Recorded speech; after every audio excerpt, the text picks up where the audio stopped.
Perhaps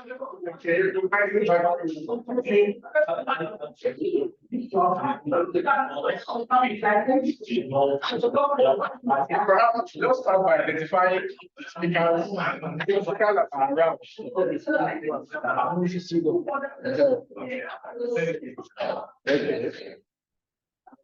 So, okay, that's she's okay. So, I don't know.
Good morning, Mr. Welcome to Second 9 Decoloniality Transition Housing. So the second thing to find out is we enjoy the point to please try to move forward.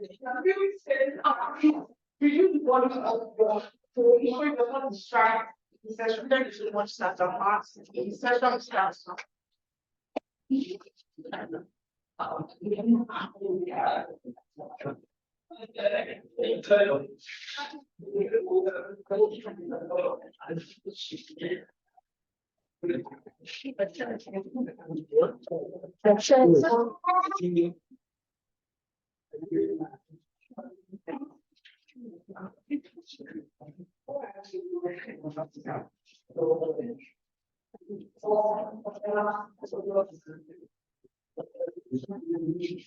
Where was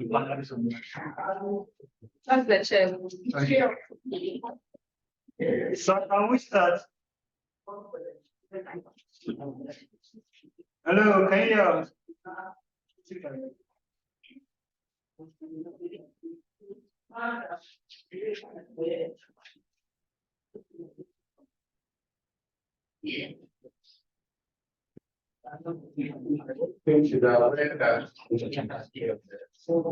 Hello, can you hear us?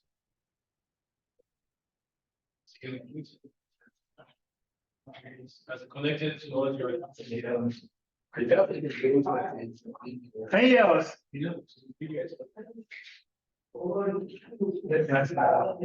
think it's connected to all. Yeah, you have to connect to our.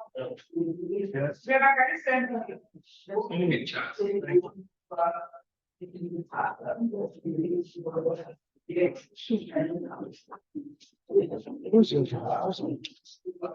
It's not connected.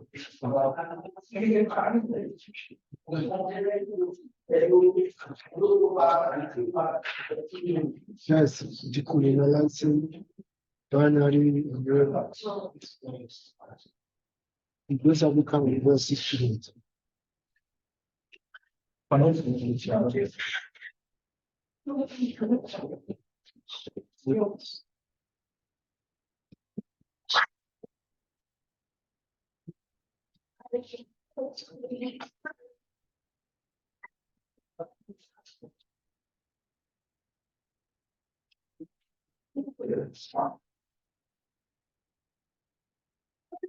Hey, Message next to Yes, it's good. we should disconnect and reconnect. So that you even have to click on connect to audio. That will be your. I don't know if anybody like has that contact. or maybe you can send the chat. You sent it in chat, but I don't think you are seeing it. What if the other presenter starts? While he's trying to get something? Well, we had an experience in the other session where the guy didn't connect for the entire. similar to this, that's like to not subject to I don't know. Yeah.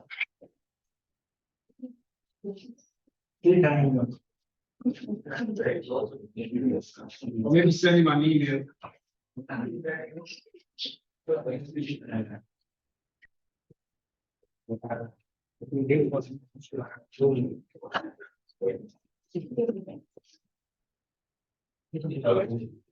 Hello, can you hear us?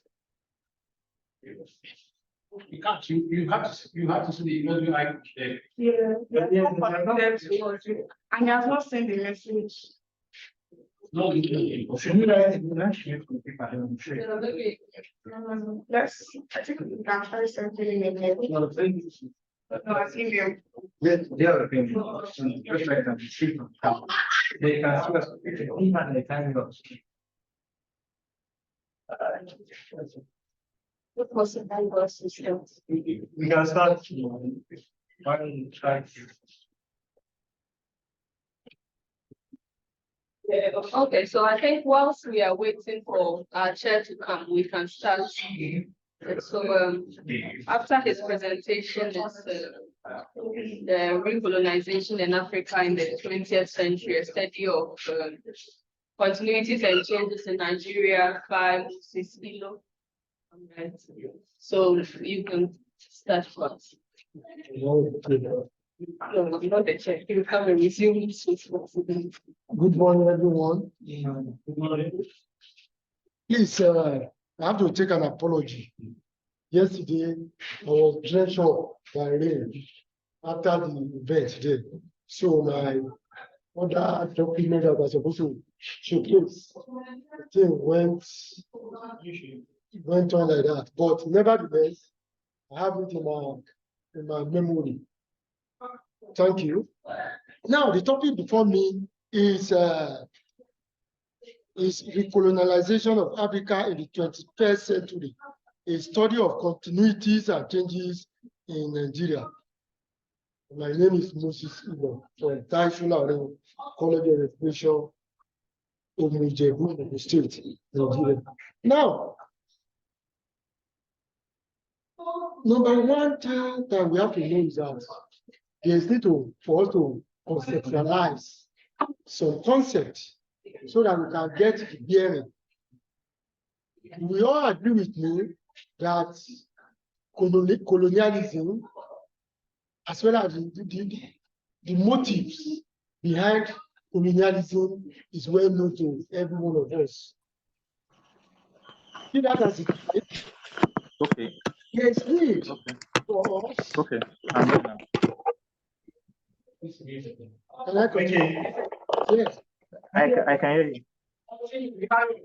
So there's need for us now to now continue from that starting point, that to conceptualize what is colonialism, what is neo-colonialism, what is globalization, and what is re-colonialization of these SY and in quote people that have been given independence. So that is so germane in this question. Now, we all agree with me that colonialism in Africa, especially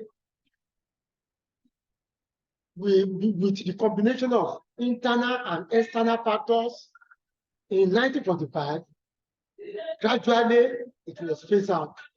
And Nigeria or Africa as a whole got their independence between 1955 to 1991. That is starting from Ghana. And after this independence has been given, people fought for it. Unlike in Nigeria now, we got our own independence on the platter of gold.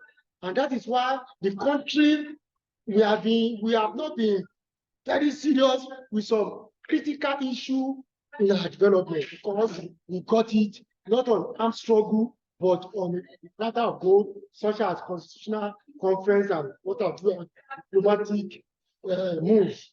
But what is important is that we got this independence in Africa. However, this independence that we got simultaneously now was replaced by neocolonialism. And what are we talking about neocolonialism? Neocolonialism is more or less an extension of colonial rule. The situation whereby the colonialism was direct ruling of the people, direct domination of the people. While neocolonialism is indirect, and we are on it today. Now, according to Nkrumah and Bakindo now, they regarded that independence that we got in Africa as fake independence, as independent that we are not even free because we are still tied with these SY colonial masters, ranging from the master of colonial master, British, France, and Portugal, and what have you. But that is that. Now let me now conceptualize this the concept that I've told you. When we are talking about colonialism, we are looking at is more or less the domination of an alien in a foreign land. And that domination is all embracing: political, economical, social, and technological. But during the beginning of colonialism now, technology has not been advanced to that extent. But we are talking about the real motive, that is economy. They were there, they make sure that they were in control. Even strange crops were introduced to all these cash crops that you don't even know how to use it, but they introduced it to us in order to exploit us the more, as well as cheap labors, in which we saw a lot of crises in Niger Delta. We saw a riot in eastern part of Nigeria in 1929, and so on and so forth.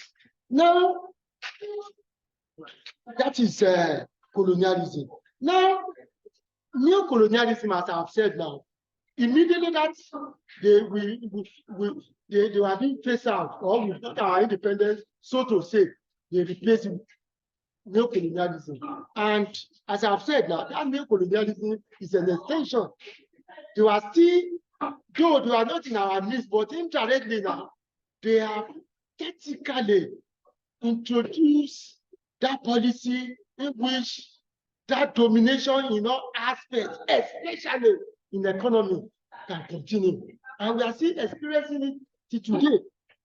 Now, when we are talking about globalization, well, we are in it, everybody is enjoying it, but according to Hubert, he said, and I quote, that globalization, the phenomenon of globalization is within the northern hemisphere, America, Europe, Japan, and few others. What the argument of that man, what he was saying is that we Africans, including Nigeria, big giants in Africa, in quote, that we are not part of globalization.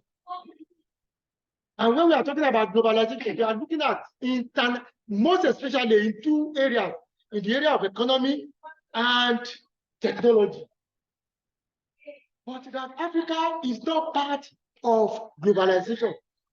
That is internalization of capitals across international boundaries through all these multinational corporations, as well as institutionalized agencies such as IMF, World Trade Organization, and World Bank.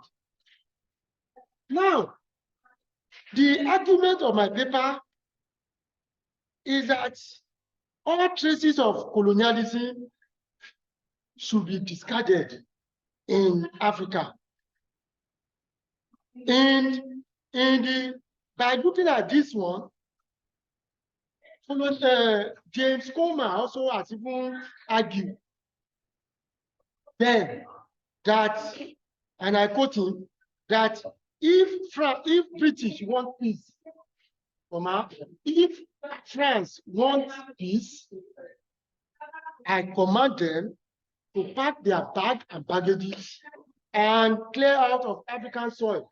But the question is this: is it possible? My answer to that is it's not possible because of another concept, evil concept that has been introduced to Africa, and which we have even embraced it. That's globalization. Now,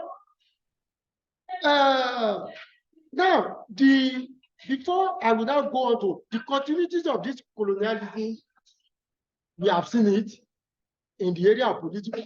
They introduced all this democracy, which we can even be a witness to this one that we conducted in between April and March in Nigeria. They are still struggling with it. Elsewhere in the continent, it has led to war and all sorts of things.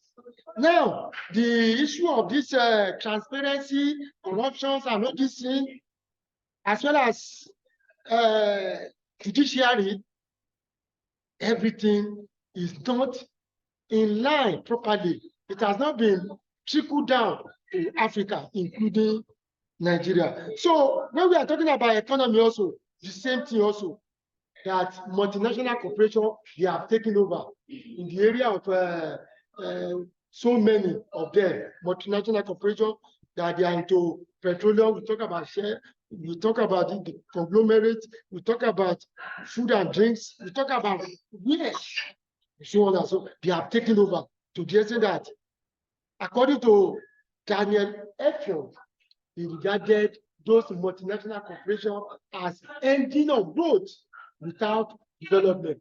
But in ancient sagas in 1970s, including Brazil, they make use of this multinational corporation for their development. But in this our country, Nigeria, the reverse has been the case, because the type of leadership that we are running, some of them, they are not even educated, they don't even know the nitty-gritty of international economy and international politics. So we are having some problems. So now, when we are now talking about the recolonialization of Nigeria in the 21st century, that is 21st century, according to where the historians, we are looking at it from 1999 to present. Now, we are talking about this global north that I've mentioned about, that is USA and Western Europe, coupled with multinational corporations such as, you know, them, Julius Berger, they are into construction, into conglomerates, into petroleum and what have you. And also, Let's conclude this. Hello. The time is going very fast, so others too can make their presentation. So you have to summarize. What about is this multinational institution like IMFM and World Bank and WTO, including Asian countries like China, Malaysia, Indonesia, India, and South Africa. So the aim of these people also in the 21st century is to capture and control our resources, our market, and cheap labor, which they have been doing. But what can we do? We are helpless. We are helpless. Now, China, according to my research, in 2005, his business activities has amounted to $2.83 billion in Nigeria. And according to President Obasanjo, in 2006, he said, and I quote him, from all our assessments, the 21st century from China to lead the war, from all our assessments, the 21st century is the century for China to lead the war. And when you are leading the war, we will like to be close behind you. You can see what a president is saying, that he wants to be close, he wants to be behind China. So, and that when you are going to the moon, okay, just conclude it, please. Left behind. So, in nutshell, the continuity, the continuation of this colonialization has been ongoing, and the changes, we are only having a very minute changes in Nigeria state, such as minute changes in that is not significant to what we are talking about, the global economy of nowadays. And to worsen everything now, we are talking about Japan now, which means is more dangerous to us. Now, my conclusion is this, that Nigeria, for instance, should not depend on this overseas development assistance, all these aids. Recently now, they were, even Tinubu has been giving overseas development assistance by one country 3 days ago. And also, there's need for us to have a strategic thinking of leadership that knows about international economy vis-a-vis international politics. However, okay. the problem continues. Thank you very much. Okay. Thank you. Thank you so much, sir, for your presentation. I was having some glimpses before I joined this conference. So the time is already fast spent. So we have only some few things. I will just go on and lay a foundation of what I intend presenting so that others too can present. I want to do it very fast.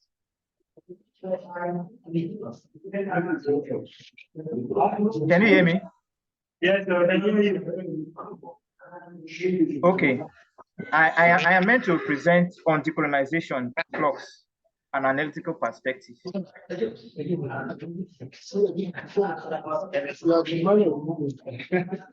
You also want to please. Hello? Hello, we can hear you. Okay.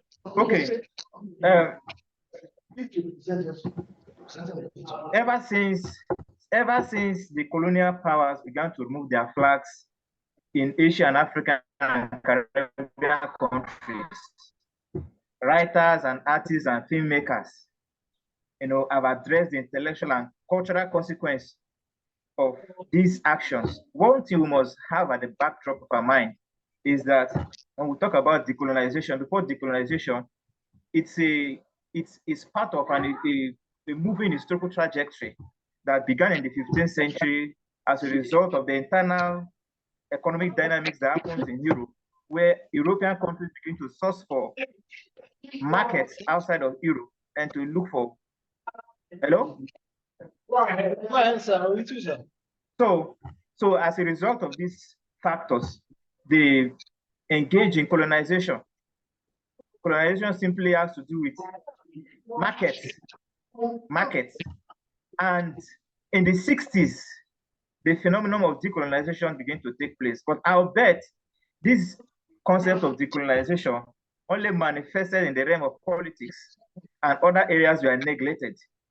And since then, the Nigeria and other African countries and all those that suffered colonization has been looking for means and modalities on how to really and properly decolonize themselves from the grips of Western imperialism. That's just the foundation I seek to lay here.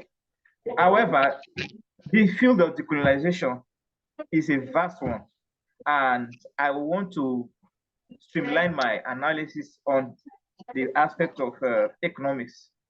That's one area that decolonization has not really been effective, even though it has been more effective in terms of politically. So, instructively, the incompleteness of the decolonial project, like I have said, is manifested in the structure of African economies. When they came, they decide the kind of economic activities Africans need to engage themselves with. They determine the global market structures. These are all the things that they determine. And the more Africans seek for means to decolonize themselves, the more they are being tied into that apron of colonial powers. that are still manifested. Like our brother made mention of AIDS. AIDS is just another system of colonialism manifested in African countries. So all these things are there. So they try to structure the economies of these former colonies to reflect on what they want. And the more we seek for means, like in terms of education, and decolonizing the mind culturally, and so on and so forth, we still hold on to the aprons. If you look at some of the institutions that have manifested themselves in Africa, such as NEPAD and so on and so forth, even though we try to bring about internal globalization, we've always relied on these Western countries to determine even how these our own institutions functions. And that has always been a flux to African countries and other developing countries. For example, we talk about how Americans, or like, for example, China, even the African Union Secretariat for us. These are all part of the new means of colonizing Africa. And also the AIDS project that has been given to African countries and other developing countries are still part of these matters that we are discussing about. So the question has always been, have we really achieved decolonization in Africa? I don't think so we have. Because the more we seek to decolonize, the more we depend on these countries for our survival.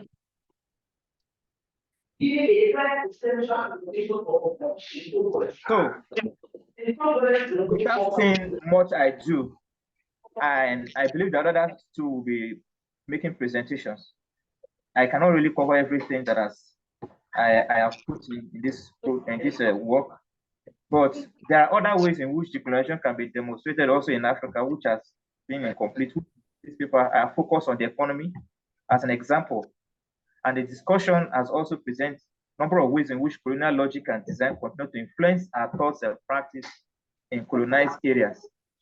Our educational system too is part of this. Look at the educational system in most developing countries is structured to administrate and not to produce. They are not meant to produce. They are not meant to bring out a productive people.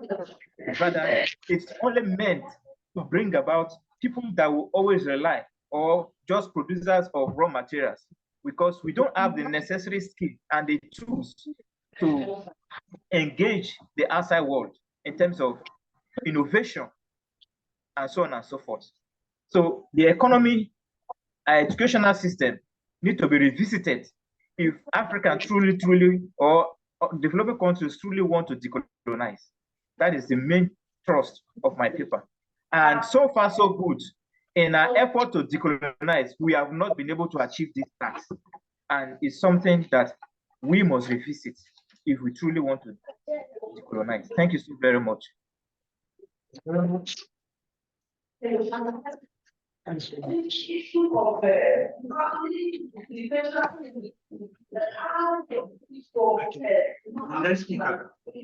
My name is Mohammed Yusuf.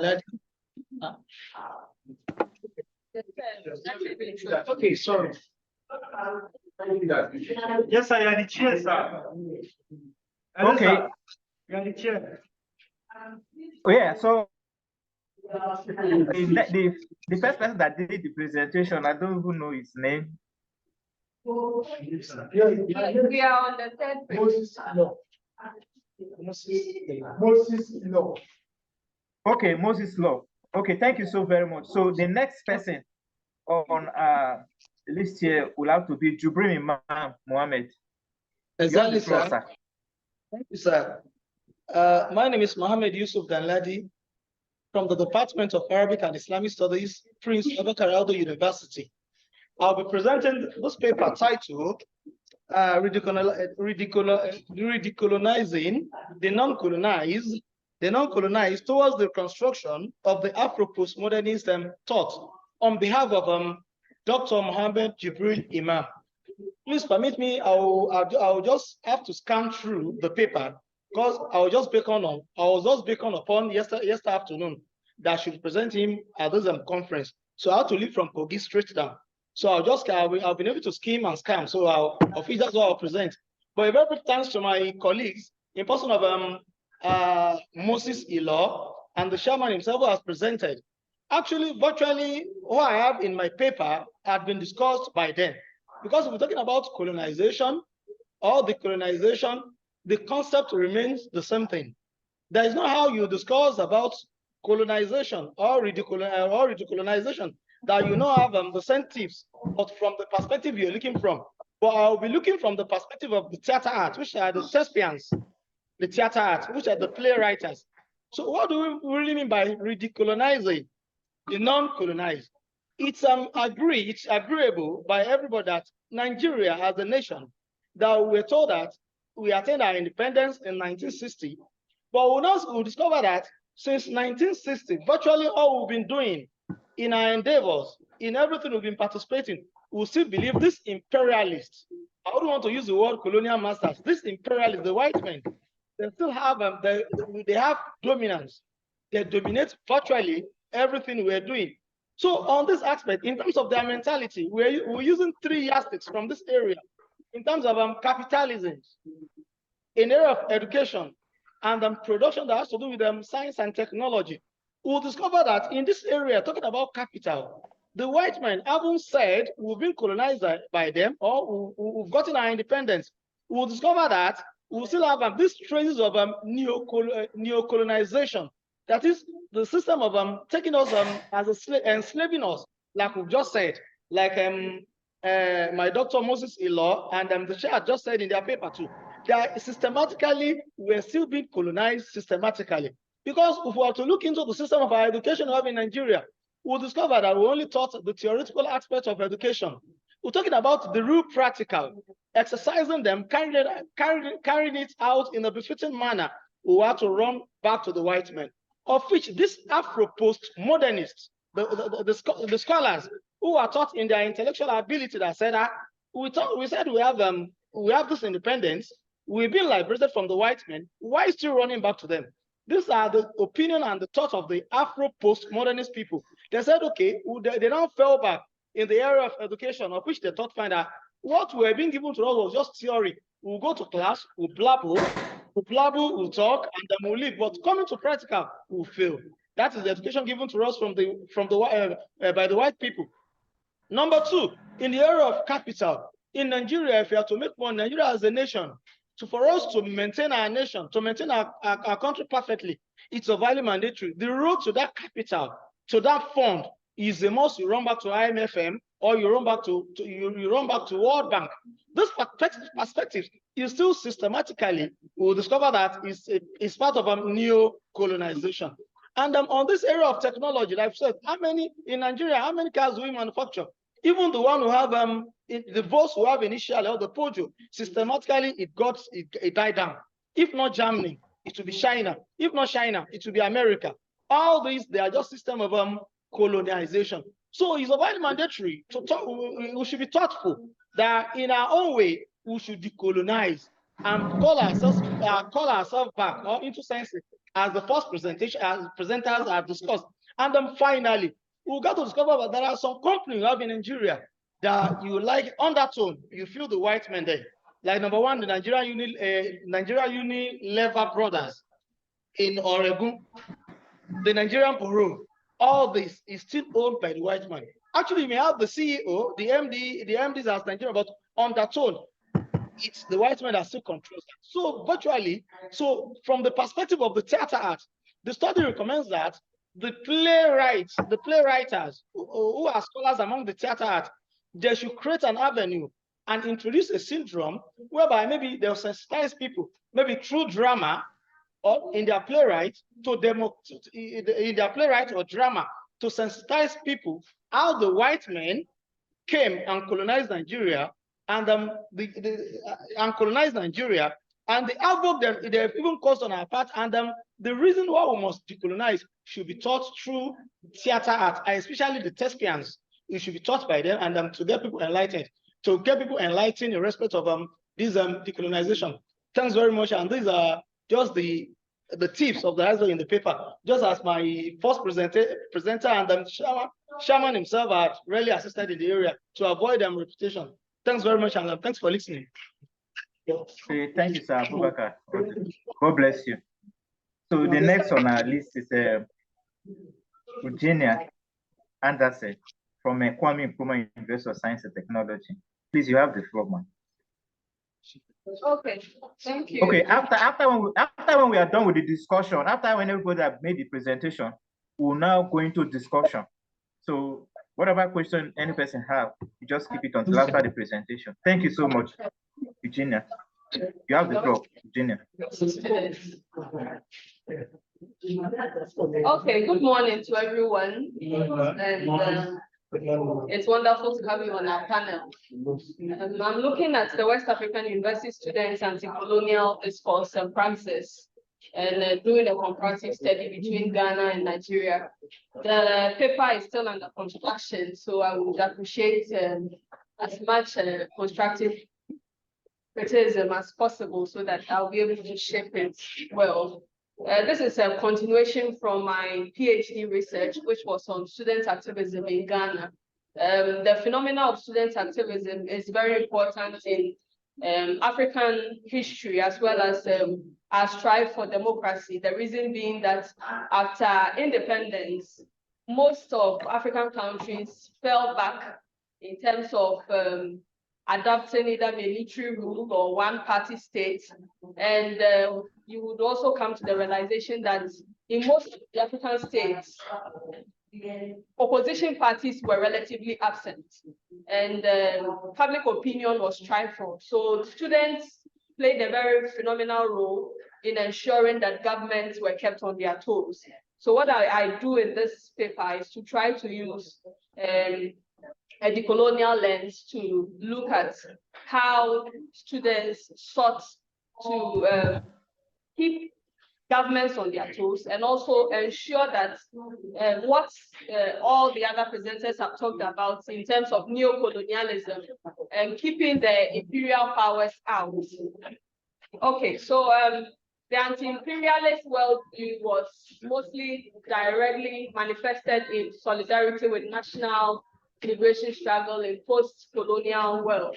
And historically, the fight against racial prejudice and discrimination by Pan-African student movements in the metropoles was ideologically foundational for student movements in African universities to fight systemic racism, exploitation, and dehumanization against Africans. This is very important because the transfer of power or the transfer of ideology from the university students who originally schooled in the metropoles, especially in Paris and then London, the art of student activism, which was experienced in Africa, was a transfer from the metropoles to the universities in Africa after independence. Whereas pre-independence student movements played a key role in liberation struggle in Africa, the post-colonial student movements ensured the continuous liberation of Africans from dictatorial governments and also from undue foreign influence. And in Ghana and Nigeria, we can talk about national student movements such as NUS, that is the National Union of Ghana Students, and also the National Union of Nigerian Students, which was later transformed into the National Association of Nigerian Students when Obasanjo banned the group in 1978. So these were key anti-colonial revolutionary groups which sought to fight against undue foreign influences within their various countries. So in terms of conceptualizing for this paper, I looked at the role of higher education in revolutionary activities in West Africa, and I adapted Johnson's causes of anti-colonial revolutions in Africa by looking at, first of all, the global systems as an ideological as well as political, military, and economic systems, which determine how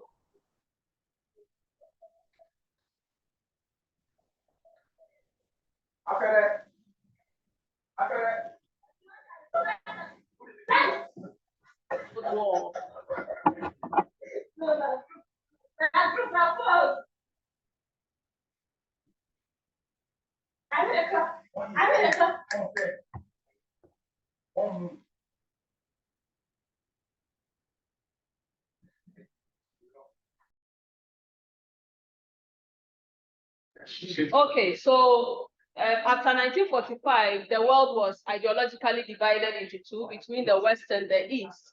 And you would find that lots of revolutionary movements in Africa either adapted to the West or to the East.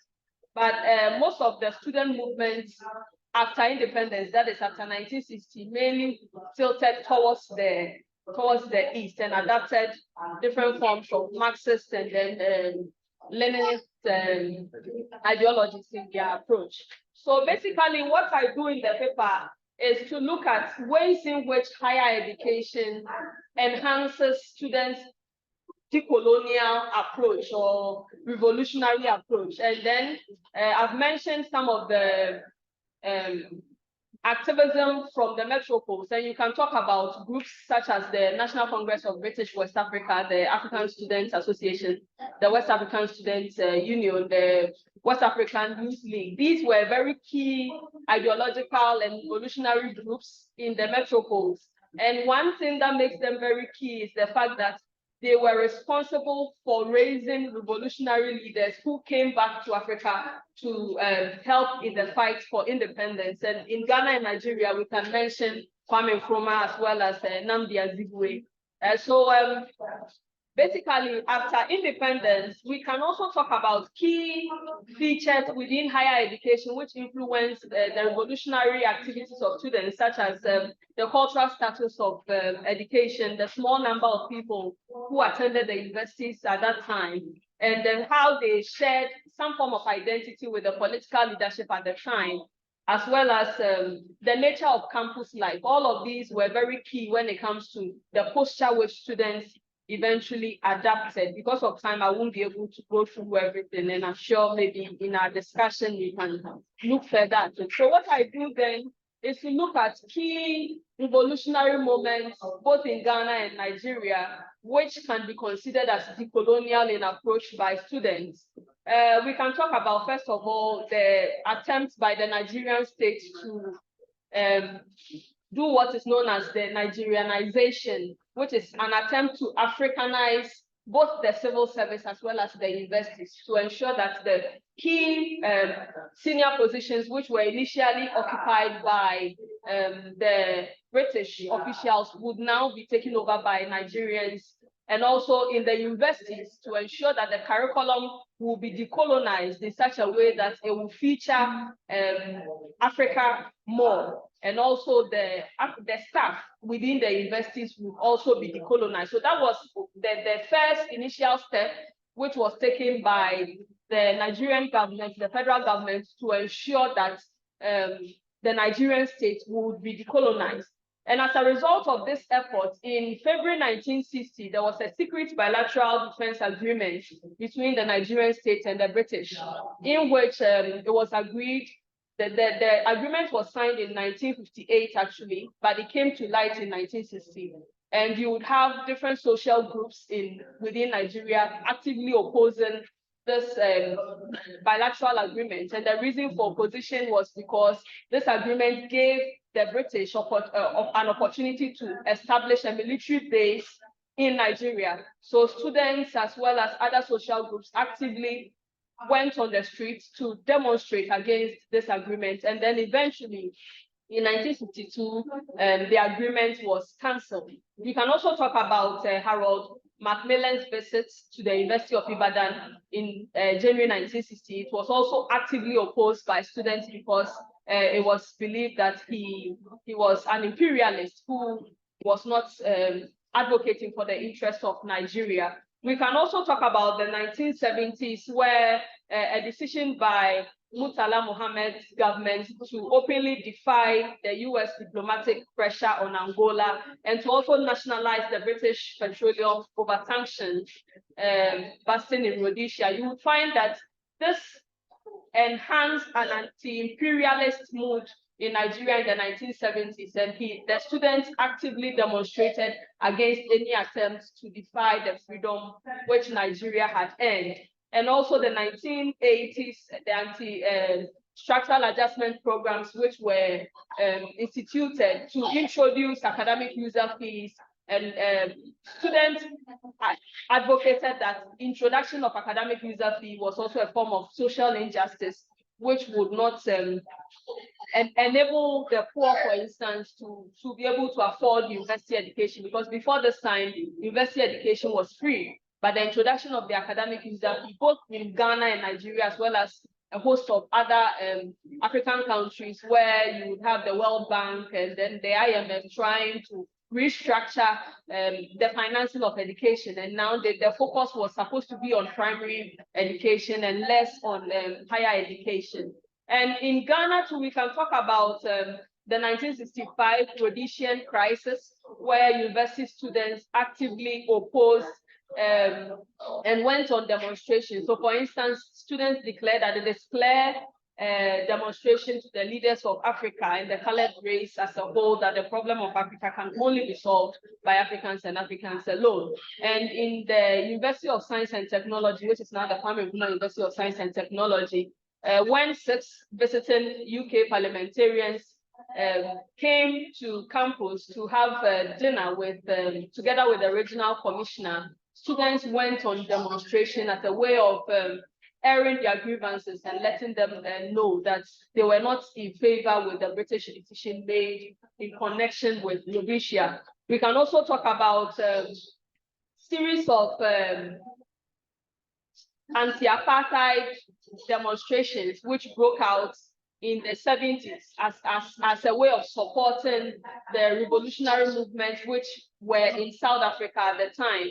And you would find students, for instance, opposing the Busia government because Busia pursued a policy of dialogue as opposed to the OAU, then now AU, policy of not interacting with South Africa. So students, for instance, tried to engage with the Busia government to get him to change the policy. And when it wasn't successful, they embarked on demonstration to air their grievances. And just as I mentioned with the case of Nigeria, there were a series of anti-SAPS or structural adjustment program demonstrations against the introduction of academic user fees.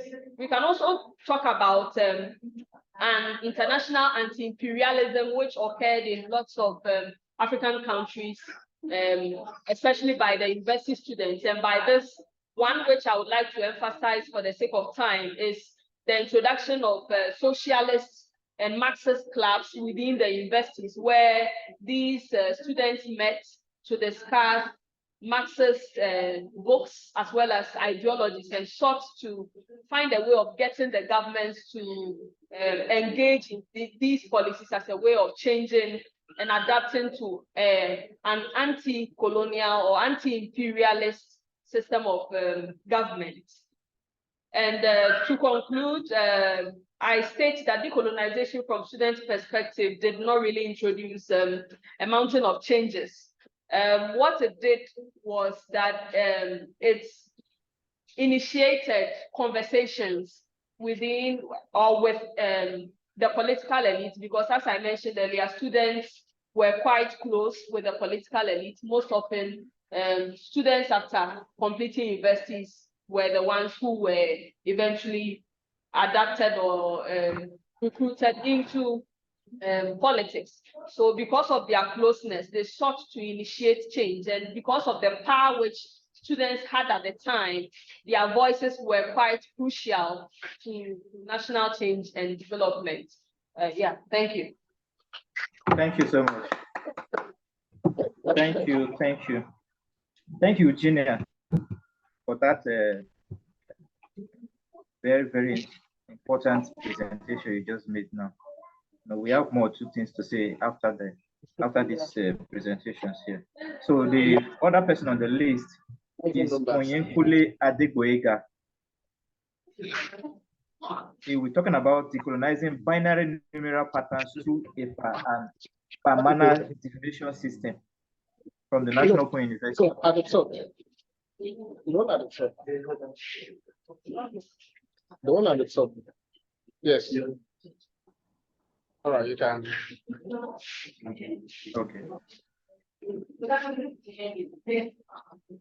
Can you launch F5? Yes, make it larger. All right. So good morning once again to everybody here. My name is Emmanuel Ufuasia, and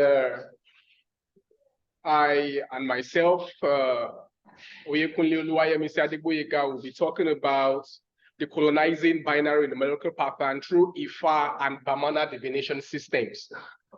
Unlike my colleagues who have looked at the concept of decolonization from various political, technological, and Marxist perspective, I want to delve into ethnomathematics and show that when you see that 0 and 1 switch on your digital circuits, on your supercomputers, these have origins in the African divination system. I'm going to be making some claims that might strike some of you. This is a work that has been finished, save for the conclusion. And I'll be putting my sources just beside every claim I make. In this discussion, yeah, can you make it larger in a way so they can see the contents of, yes. So the overview of my arguments, it's a yes, thank you very much. So that is it. So the first step is to consider Eurocentrism and the African intellect. Then I go into the mystery of binary numbering in Africa, the debate over the mathematical knowledge of the West, African origin of binary numbering. Then I will now provide an illustration into the binary perspective in Bamana divination in Senegal, as well as the binary characters in divination system of Ifa. Then I will round up by talking about how this system of divination moved into Europe before the publication of Gottfried Leibniz's On the Art of Combination, where a classical scientific work on binaries was first of all classified without actually acknowledging the Africans. So by the time I would have done all of these, I believe I would have decolonized the idea of numbers. It's not moving. Okay.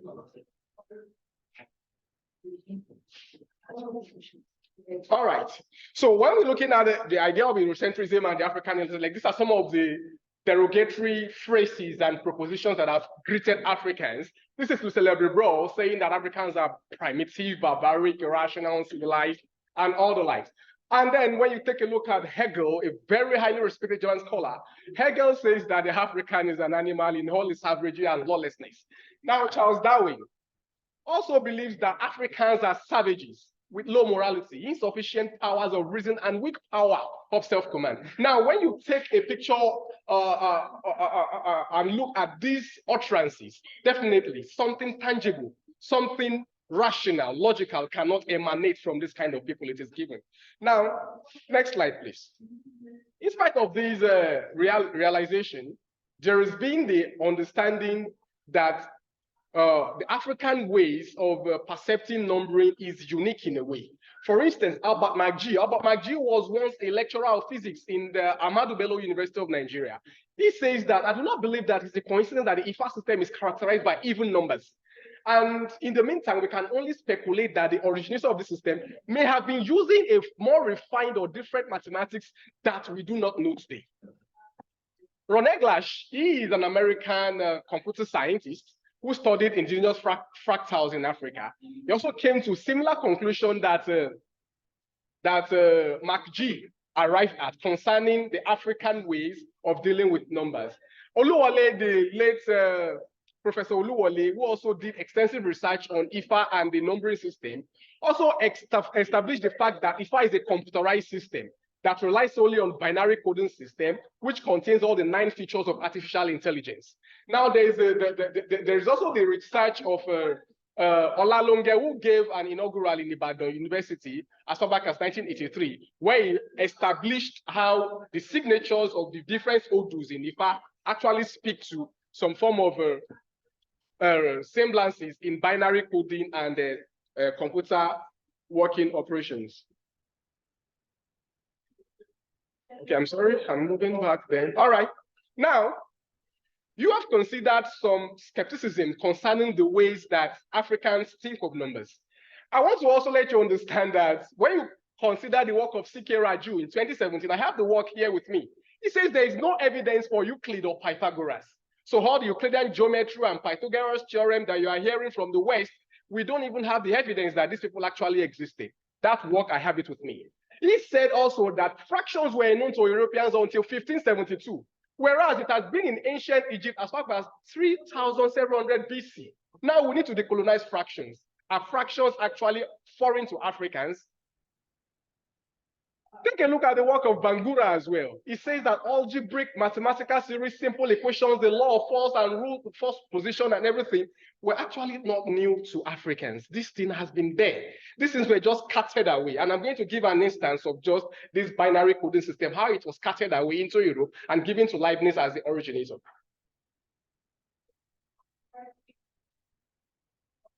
So now this is the African origin of binary. Africans always emphasize on odd and even numbers, and there's also the emphasis on number doubling, 2, 4, 6, 8. And if you take a look at the way the bits and the kilobytes also work, they operate on 2 raised to powers, on and on and on. So here is an example of the Bamana divination. I'm just going to be very, very brief. Here, the Bamana divination is a form of Sidana divination, a sand divination, where you make inscriptions on the sand on a tree. Now when you meet a diviner, the diviner are mostly deformed according to Eglash, because that, according to them, is a form of price they paid for their paths. So you have a tree, they don't make more than 4 rows of lines. So they make those lines arbitrarily, 4. And then they pair each of them, like I try to do with my Microsoft Office there, pair. So once you pair the lines in 2s, whatever left, if the lines that you pair, there is nothing left, that gives you an even. And if there's anything left, any dash left, that gives you an odd.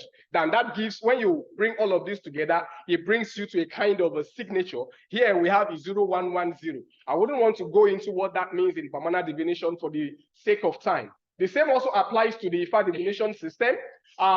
This is a signature of the Okpele that is used by most of the diviners. So the Okpele has about 8 chains arranged in rows of 2, and then 4 on each line. So when the diviner casts, and then it tries to assess whether the shell is opened or closed, this is what you get. And I try to establish by establishing that what the shaded part of what you are seeing on the left is closed. So, and the other one is opened, and also what you get if the 2 are opened, or if one of them is closed, if 2 are open is even, if one of them is at least open or closed, it is odd. And that also signifies a signature. In the context of Ifa divination, what you are seeing is Odu, Oturukpon, and that also has what it does in Ifa divination, but that is what the context of this discussion.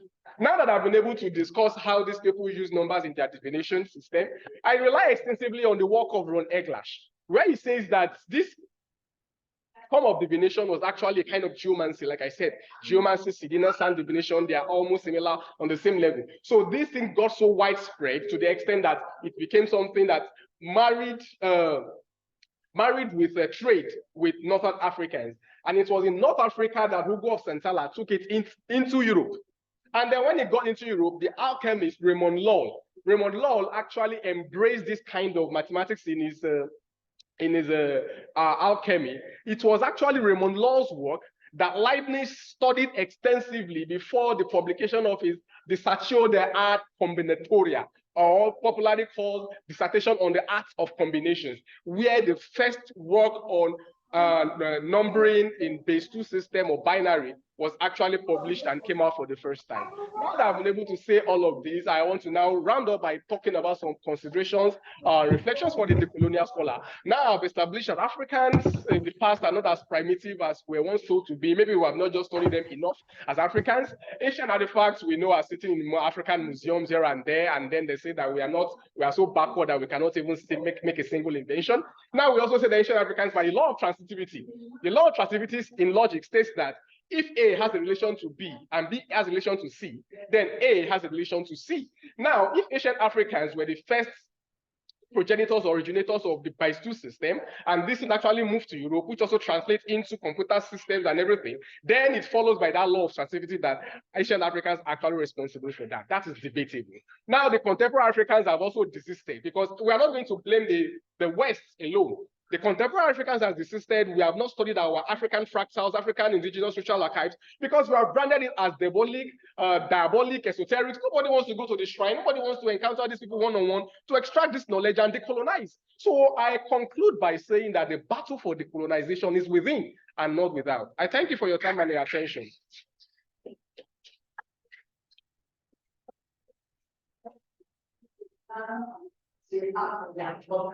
Is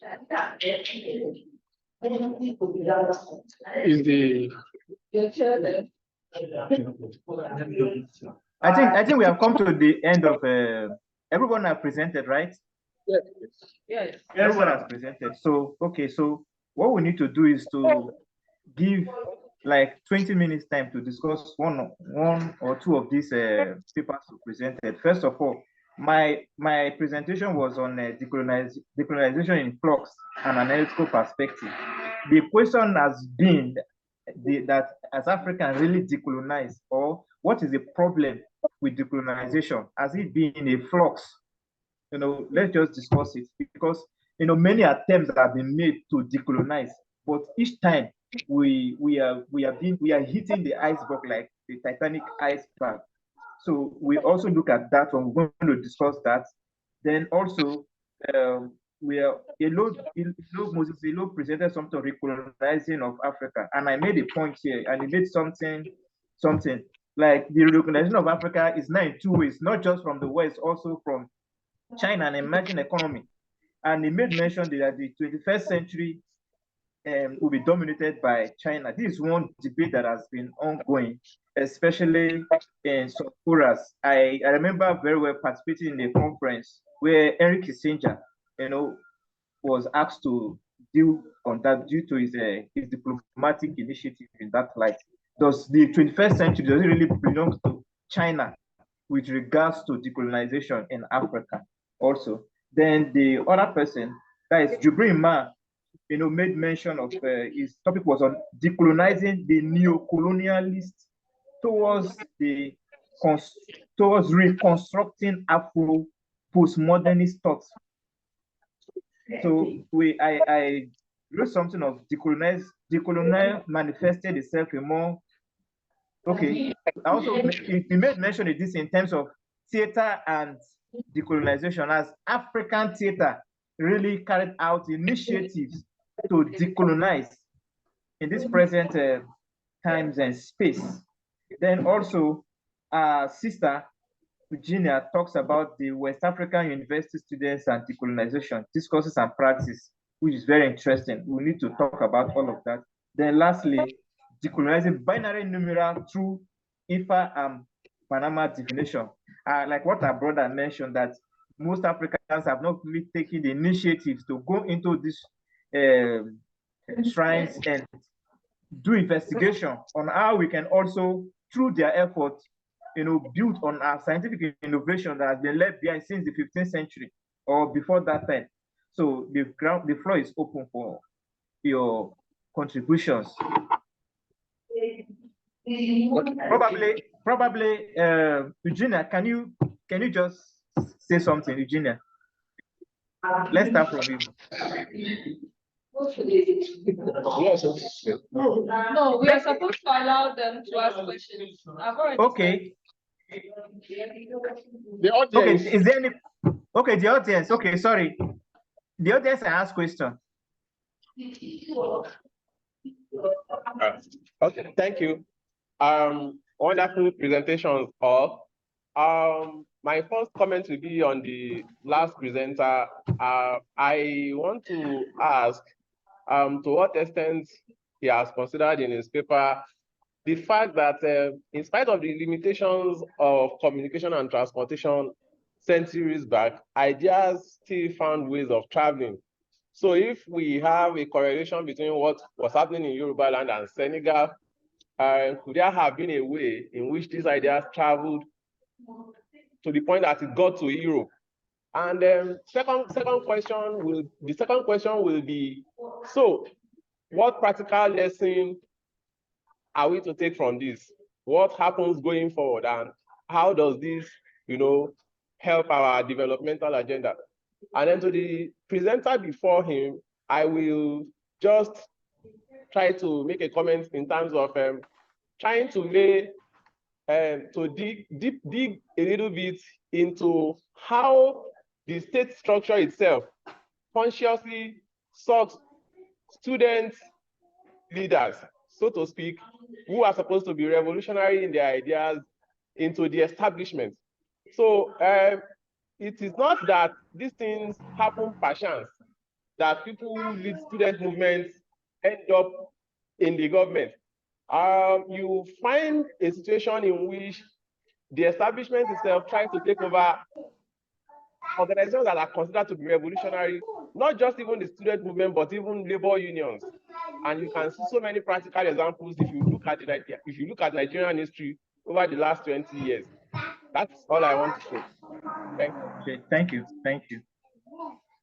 Another person? Okay, I'd like to thank all the presenters. I'm particularly struck by the last presentation. I would like to have conversations with you going forward. I'll ask maybe one question and observation to the first presenter, or the chair rather. I'm looking at your title, I didn't quite get it, maybe because it was the acoustics. What do you mean by decolonization in flux? What exactly do you mean by flux? Are you saying there's something you mentioned now when you were rounding up that I find very problematic, when you say you can also talk about decolonization by China? I have a comment on that and a question. How is China the target of decolonization? When did China colonize any African country? When did China invade any African country, set up a colony, and then make Africans subject to China? Well, I ask, these are rhetorical questions because I don't believe that narrative. I think it's a counter narrative.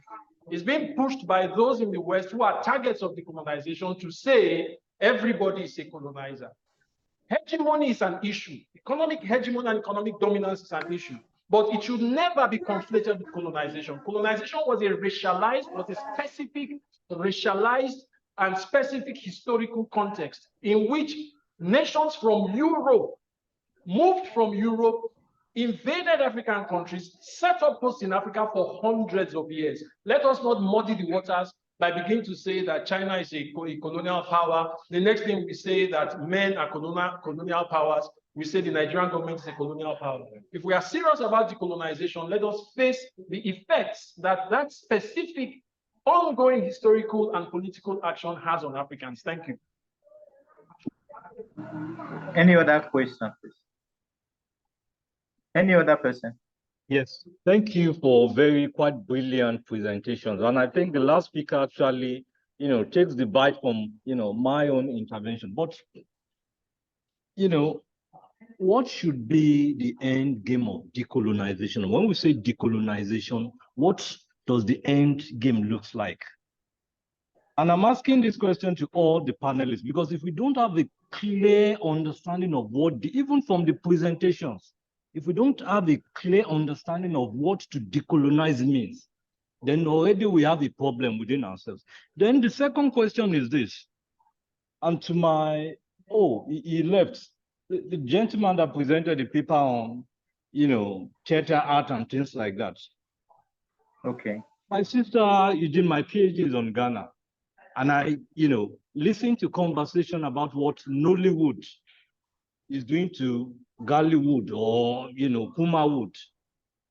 And if you try to do, a discourse analysis of that, what it tells you is that Nollywood is simply colonizing the Ghanaian, Then I think to the last question, its knowledge production has always been political. If there is a whole body of literature, they call it the Chinese colonialism thesis, CCT. It's outside there. If you look at Cyril Obi's argument, China is just merely doing recolonization, but by invitation. You know, Fanti Chewi is also making that argument. So the point I would want the first Dr. Ilo to reflect on is actually, how will you locate that argument within the broader, you know, geostrategic competition for Africa? You know, because that's the way I see it. How will you locate this talk about China as a possible colonizer within that competition between the US and China, or within the West, if you like, and China? Thank you. Okay, any other? Hello, everybody. Thank you very much for the wonderful presentations. So my question is directed to the last speaker. And if I understand what you tried to do, was more or less like there was a comparative analysis between the Western numbering system and the African numbering system. You wanted to show that, okay, Africans also have a system of numbering, irrespective of the Western numbering system. I don't know if that's right, but that's my own understanding. So, but my question is, why is the comparison necessary? Why do we have to show that, okay, the West, they have a mathematical method that they, you know, and Africans too, we are not dollars, we are not primitive, we also have our own numbering system. So is it like we are trying to prove the West wrong, that, oh, we are also smart here, we are not primitive? Why is there a need for us to keep, you know, trying to convince the West that we are smart? And that's how I see it. We don't need to, let our results should speak for ourselves. So why do we have to keep talking about, oh, we have this system, oh, we have a culture, we have morality, we have this, we have that? I want to understand why the comparison is necessary. Okay. Is that all, or is there any other person?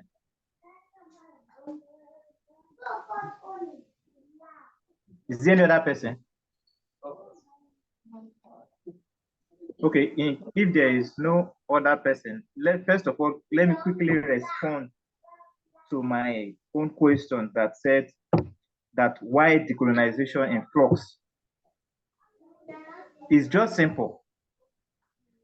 In our effort to decolonize, we've always hit the brick wall.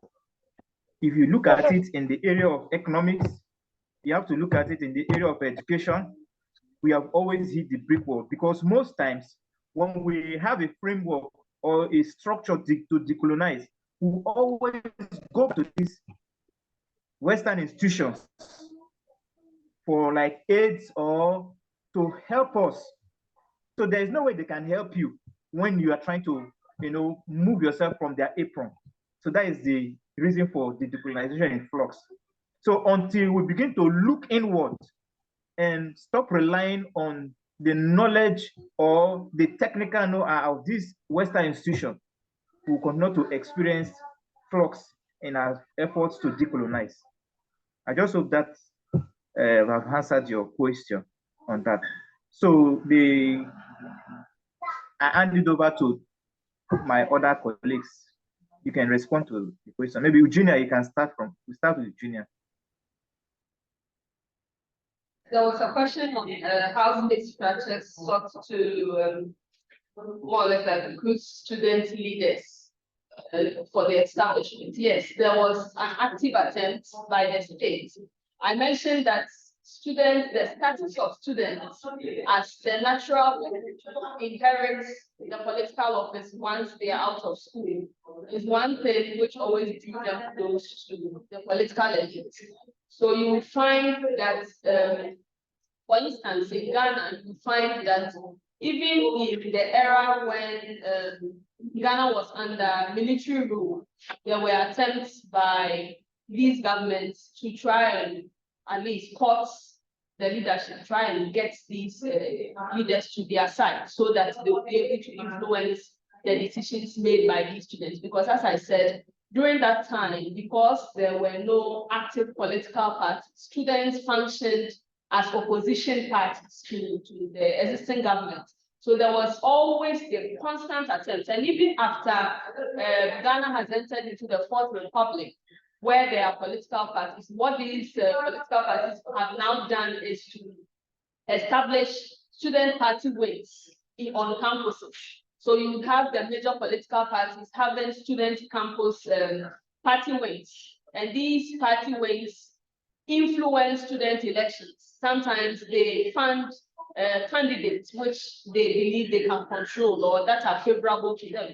And there's always the link between the political elite trying to mentor these student leaders. And after school, you find several examples of these former student leaders going to work directly for political parties, some of them ending up as ministers of state and other things. So it's an important thing when it comes to ensuring that, and it's also an attempt by the state to try to diffuse the student front so that their effect or the impact which the activism would have will be as minimal as possible. And they've been able to successfully do that under the Fourth Republic.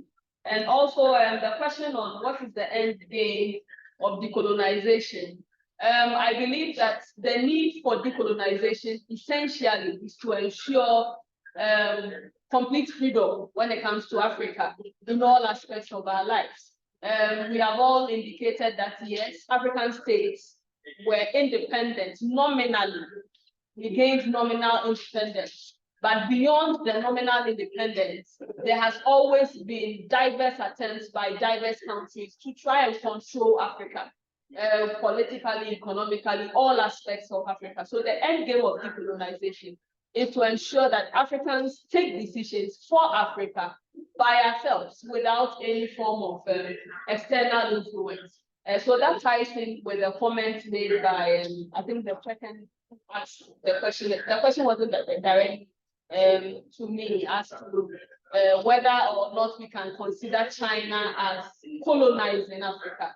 You can bring in Nkrumah's thoughts on neo-colonialism, where now these imperial powers are no longer physically present in Africa, but they have found ways of controlling Africans through different systems which have been put in place. So China now has become an active participant when it comes to neo-colonialism in Africa. So I believe maybe it is from that perspective that that was tackled. Thank you. Thank you.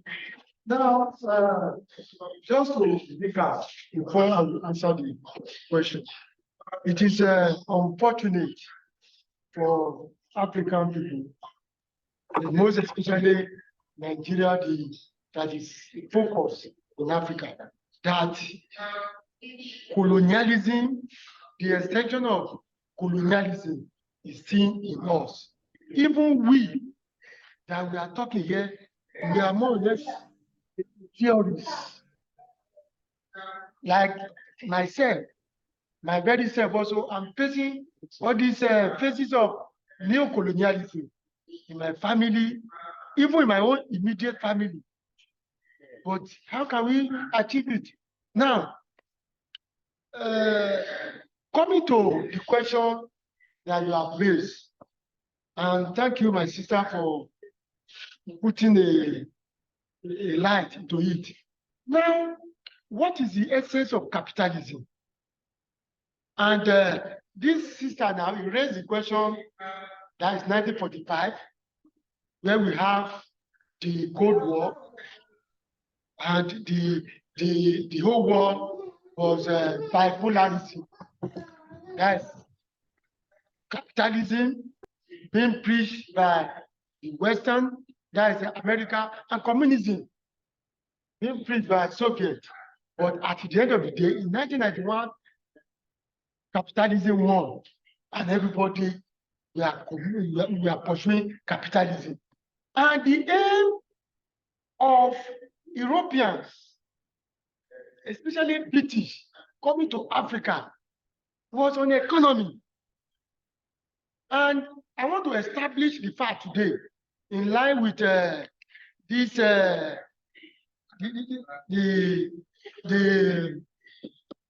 the US president, that is at Pavos, I've forgotten. He said, we are here in a conference and we are here mainly for economy.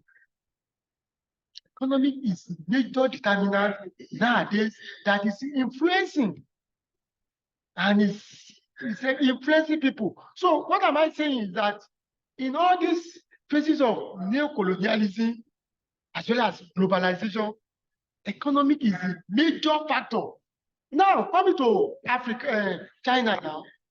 China, as I've told you, Roosevelt has even established the fact that when we are talking about the phenomenon of globalization, it is within the global north, that is the northern hemisphere, USA, Europe, and Japan, and others.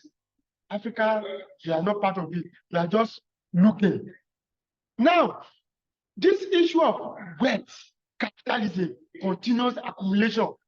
China also, you saw what China did to us in 2020, whereby everywhere, even the most giant, powerful US, everybody was locked down.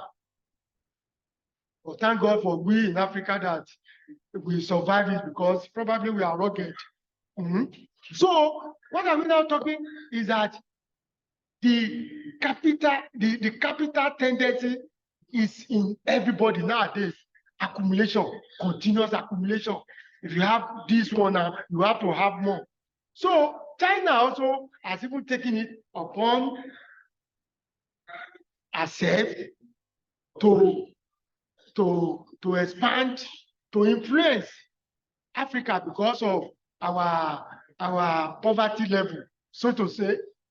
We have this money, but we are poor. To introduce official development assistance or oversee development assistance. And that thing has been a means in which we are being decolonized.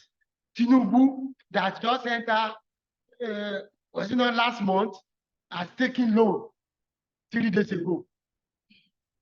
And it's ongoing. So what am I saying in essence is that, and based on what people have said or opinion, wider opinion is that the neocolonialism is there. And worst thing, globalization is even used to back it up. So we are exposed to the globalization or global community, but we don't have any choice than to look inward.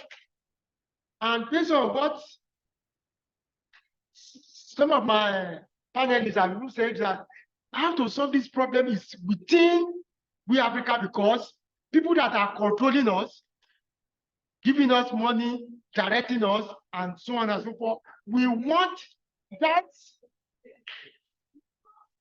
interaction to continue, unless, according to what this man has even said, I've forgotten that there's a need for a radical break, which to me it's a scholar, but I don't succumb to that radical break. Therefore, I want to break this technology. We will cease to use it. Some of the health benefits and other things that we are benefiting, the gain in this colonialism, we stop it and now go back to 100 years that we have abandoned. So the concept is in us. It's only it will take, since we have become a dry fish, it will take the grace of God to help us out. Thank you.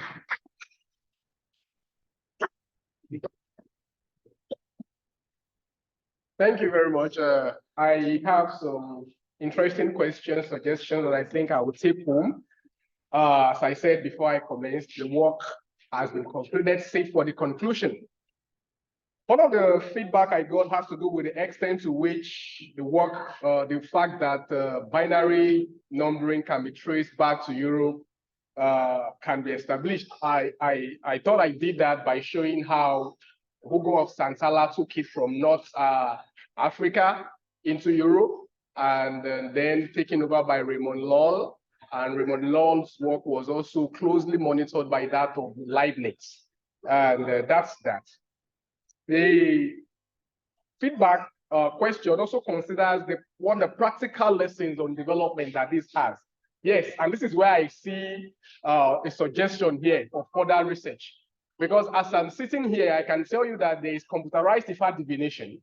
And if we are in the fourth industrial revolution, 4IR, and we're also trying to struggle with some sustainable development goals like food security, we can always introduce AI into smart agriculture and all. And so this is where divination also comes in, because IFA divination has a background in algorithms that are also based on the base 2 numbers. And these algorithms based on this, focusing on base 2 numbers, are original to Africans in matters of electronics and devices that we use today, because they are built on binary coding system. So that is one thing I think I'll have to add to the work by looking at the developmental implications that it could have.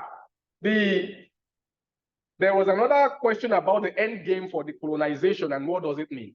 Perhaps I should just take a shift from my philosophical perspective, because when we say we want to decolonize in philosophy, what we mean is we want to de-Hellenize the meanings that are there in the West and translated into Africa. We want to remove that Western meaning. For instance, we use the word Eshu in Yoruba. In the Bible, it is called Satan. And a lot of efforts have been put into decolonization to show that the Eshu in traditional African religion is not synonymous with the Satan in the Bible.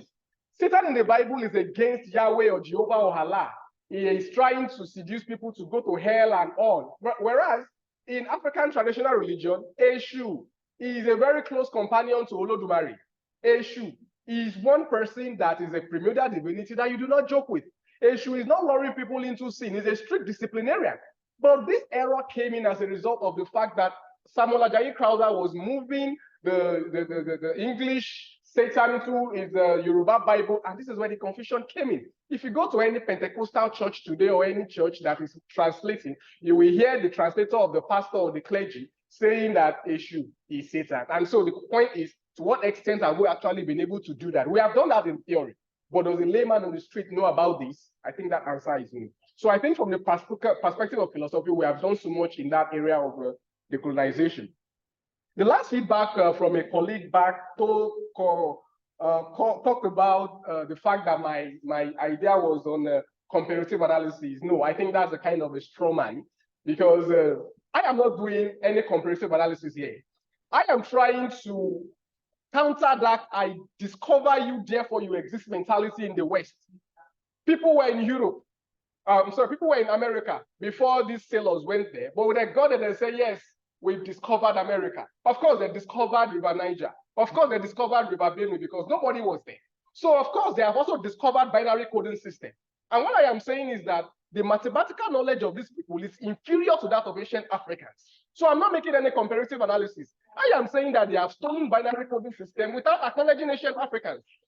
Thank you very much.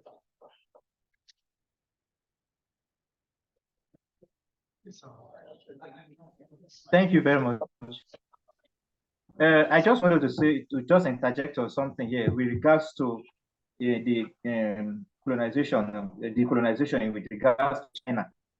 You know, that is not my topic actually, but the question was asked. I want us to know that China colonialism in Africa is manifested through their state policy of the Road and Belt Initiative. I think we should just note that. So colonialism or decolonization is not only based on the West alone. You know, it has become a universal concept. So we should also take that to note. So I would like to appreciate everybody that participated in this session. It's already 12:30. Okay. Okay. I think good afternoon, everybody. So, sorry, my name is Rashid Ambali. Unfortunately, I came late because of traffic. But I pick an interest in what you said last, and I want to ask some questions. Yeah, Virtually, we have been hearing it that okay, the Yoruba mentality of issue is quite different from the one in the Bible. But still date, even those who are telling us that particular thing, they still use issue as a negative aspect. Even to the fact that even the Yoruba that you talked about, most of the time, they are going to tell you that, okay, if they want to deal with somebody, I'm around issue, see. So now, does the Yoruba issue, despite the fact that you say it's a disciplinarian, does it also inflict pain, anguish, and a lot of negativity on people? Because even the people that are telling us, because I've seen so many times, even the worshippers of issue, they will tell you vociferously that, okay, we'll send issue to you, we'll destroy you through issue. So is it a destroyer? So please clarify that one. Thank you. It's an exercise in decolonization, and here we are talking about issue as a divinity. You see, in the Yoruba parlance, there is this admixture of that the view that the world is an admixture of goodness and evilness. Okay, for every divinity that is worshipped in the Yoruba pantheon, they have their good and bad sides. Right? For worshippers of Obatala, they must not drink palm wine, otherwise they will see the repercussion. Shokono is another name for smallpox. Okay, there are some things you do that incur the wrath of Shokono, but the penchant is that Eshu is taken, because when Eshu visits your case, there is no repercussion. There is no, in short, there is no, because it's one of the high-ranking divinities, and so Eshu's favorite is palm oil. If you want to deal with someone on justified grounds, just tell the person now, oh, Eshu, ABC has offended me. However, he also told me that your food is palm kernel oil. I'll tell the person that your food is palm oil. Whatever you want to do to the person, go ahead and do. Exactly. That is why I said justified. Justified. If you are not justified, that invocation will not take place. So the reason why we have grown into that concept that issue is negative, but it's because of what we have grown with over the years. So it's difficult to come out of that shell. That's why I said, even when we have done this theoretically, if you go to any church today, you have somebody interpreting for the clergyman, the person will still, when they said the devil, Satan, it is a issue that the person still uses. So that's why I'm saying that there is a huge gap between what we have done in decolonizing issue and how that also transmutes into how issue is used in the worship houses. So that is the point. I'm not saying that issue is good or negative. No, all the divinities have their good parts. Whenever a dog is run over by a car in the street, we say that it is Ogun that is asking for propitiation. When you do something wrong, Oshun can decide that you're not going to have a child. In one of the old rules, it was said that Oshun was excluded from the assignment given to all the divinities. And when they got to earth, because they excluded Oshun, all the things they were doing did not bring out any fruition until they went back to appease her. Would that mean that Oshun is definitely bad? No. You just have to know how to appeal to the good, and then you get the good. People say Ajay is bad, but you know that there are people who are also getting benevolent receptions from Ajay too. So these are concepts that we have grown into as this one is bad, negative. But we have not taken that leap of faith to go ahead and inquire. So that is the point. That is the discrepancy here. I'm not saying that issue is not capable of doing evil, but it's also capable of doing good. Eshubemi. That is a name. So thank you very much. There is a They will tell you the Jesus. So, thank you very much. I think we have come to the end of this section. I want to appreciate everyone that participated, especially the finalists. God bless you all. I think we'll see at the next conference. Thank you very much. Bye.